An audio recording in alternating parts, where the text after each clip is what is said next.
A description of Frank Boucher must include both his brilliant playmaking as a center and his reputation as one of the most gentlemanly figures ever associated with the NHL. Teamed with Bill and Bun Cook, he formed the dangerous breadline of the New York Rangers and dominated the annual voting for the Lady Byng Trophy between 1928 and 1935. A native of Ottawa, Boucher began playing hockey on the Rideau Canal at the age of 8. He was on his public school team with Aurel Joliat before he joined the intermediate and senior levels of competition. Boucher was claimed by the Boston Bruins. However, before playing a single game in Boston, he was purchased by the New York Rangers at the insistence of his old Western rivals, Bill and Bun Cook, who had experienced Boucher's skills firsthand. Gentleman Frank was inserted between the Cook brothers during the Rangers' inaugural NHL season in 1926-27. The unit exhibited an advanced level of play that surpassed all expectations. The breadline developed into one of the most formidable combinations in NHL history. They were such a perfect fit that New York coach Lester Patrick allowed them to devise plays at one end of the rink while the remainder of the team practiced down at the other. During the decade they played together, Boucher and the Cooks accumulated over 1,100 points. They led the Rangers to their first Stanley Cup in the team's second year of existence in the spring of 1928. Boucher dominated the postseason scoring with 7 goals and 10 points, including both of New York's goals in the Cup-clinching 2-1 triumph over the Montreal Maroons in the final game of the best-of-5 series. 5 seasons later, he contributed 4 points to the Rangers' second Cup victory at the expense of the Toronto Maple Leafs.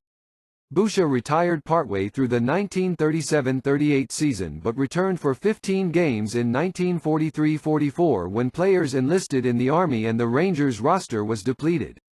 He scored 14 points in 15 games during this brief comeback appearance to bring his career totals to 160 goals and 423 points in 14 regular seasons. Coaching became Boucher's passion as soon as he retired as a player.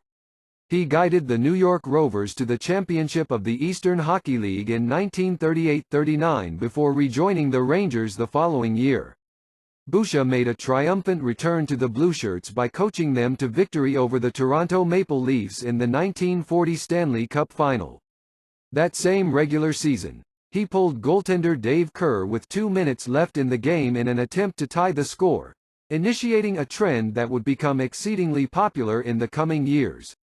Boucher remained New York's bench boss for the next 10 winters, adding the portfolio of general manager to his responsibilities in 1946-47. He remained coach and general manager until 1948-49 when he co-coached the team with Lynn Patrick before stepping aside to focus strictly on the responsibilities of GM. He stayed on in that capacity until 1954-55, although he helped Muzz Patrick coach the club in 1953-54. While still affiliated with the Rangers, Boucher functioned as chairman of the NHL Rules Committee for 15 years. He worked in tandem with Cecil Duncan of the Canadian Amateur Hockey Association to bring about the introduction of the center red line in 1943-44. This innovation allowed teams to pass the puck out of their own zone and consequently produced a more exciting brand of hockey throughout the league. After leaving the NHL permanently, Boucher returned to amateur hockey to use his administrative expertise. Between 1959 and 1967 he served as commissioner of the Saskatchewan Junior Hockey League.